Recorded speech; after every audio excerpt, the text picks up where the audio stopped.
Hello అందరికీ, అందరూ ఎలా ఉన్నారు? ముందుగా మీ అందరికీ భోగి పండుగ శుభాకాంక్షలు. హ్యాపీ పొంగల్.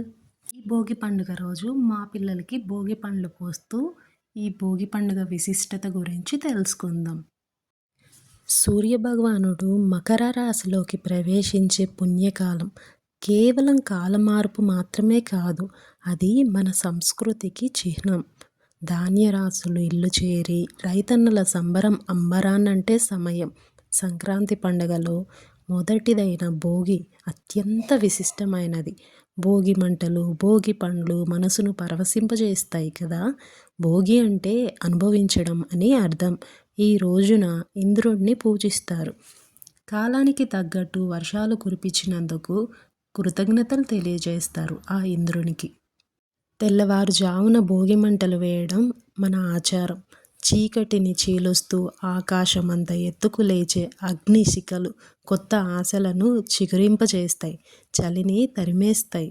ఆవు పేడతో చేసిన పిడకలతో భోగి మంటలు వేయడం ద్వారా వాటి నుంచి వచ్చే పొగగాలిలో సూక్ష్మజీవులను నశింపజేసి ఆరోగ్యాన్ని ప్రసాదిస్తుంది. అలాగే ఇంట్లో విరిగిపోయిన చెక్క సామాన్లను కూడా మంటల్లో వేస్తారు.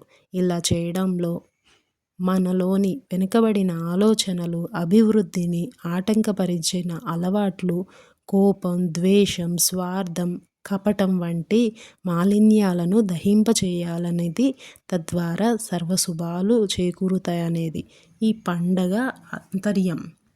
మనలో మన చుట్టూ ఉన్న వ్యర్థాలను తొలగించి కొత్త వెలుగులను స్వాగతం పలకడమే భోగి. భోగి రోజున సాయంత్రం భోగి పండ్ల వేడుక చేసుకోవడం మన ఆనవాయితీ. ముందుగా రేగి పండ్లు, చిల్లర నాణాలు, అక్షింతలు, పూల రేకులు, చెరుగళ్ళు, కొద్దిగా చాక్లెట్స్ కలిపి పిల్లల తల మీద పోసే ఈ ఆచారం చిన్నారులకు రక్షణ కవచం. ముందుగా దిష్టి తీసి ఆశీస్సులు అందిస్తూ రేగుపండ్లను చిన్నారుల తలపైన పోయాలి. రేగి పండ్లను బదరీ ఫలం అంటారు. అది విష్ణుమూర్తికి ప్రీతికరమైనది. ఈ పండ్లు తల మీద పోయడం వల్ల వారికి దృష్టి దోషాలు తొలగిపోతాయి, శ్రీమన్నారాయణుడి కృప కలుగుతుందని విశ్వసిస్తారు. అంతేకాదు, ఈ భోగి పండ్లు తల మీద పోయడం వెనక ఒక కథ ఉంది. పురాణాల ప్రకారం శివుడి కోసం నరనారాయణులు బదరీవనంలో తపస్సు చేశారంట. వారి తపస్సును మెచ్చి దేవతలు బదరీ ఫలాలు అంటే రేగి పండ్లనే వర్షంలా కురిపించారంట. పిల్లలను ఆ నారాయణుడులా భావించి సంక్రాంతి ముందు రోజు అంటే భోగి పండుగ రోజు భోగి పండ్ల పేరుతో ఇలా రేగి పండ్లను పోసే సాంప్రదాయం వచ్చింది అంటారు.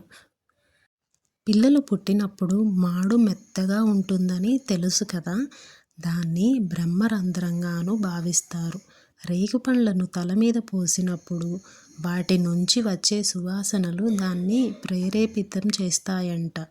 తద్వారా జ్ఞానం పెరుగుతుంది, ఆరోగ్యంగా జీవిస్తారని నమ్మకం. ఎర్రగా గుండ్రంగా ఉండే రేగి పండ్లను సూర్యుడికి ప్రతీకగా చెబుతారు. ఇవి ఆరోగ్యకరంగా కూడా ఉంటాయి. అలాగే సైన్స్ ప్రకారంగా కూడా చూస్తే రేగి పండ్లలో సి విటమిన్ అధికంగా ఉంటుంది. ఇది రోగనిరోధక శక్తి, జీర్ణశక్తిని పెంచుతుంది. ఆకర్షించే రంగుతో తెలిసి తెలియని పిల్లలు వీటిని నోట్లో పెట్టుకున్న ఆరోగ్యానికి మంచిదే.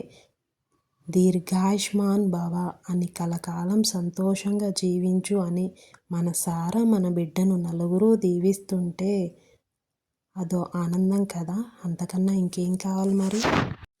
ఈరోజు బొమ్మల కొలువు సందడి కూడా చేస్తారు. గోదాదేవి శ్రీహరిని భర్తగా పొందిన శుభదినం కనుక దేవాలయాల్లో గోదా శ్రీరంగనాథుల కళ్యాణం జరిపిస్తారు. మా ఇంటి భోగి పండుగ విశేషాలు ఇవే. మీకు నా ఈ వీడియో నచ్చుంటే please like, share and subscribe. Thanks for watching. Bye.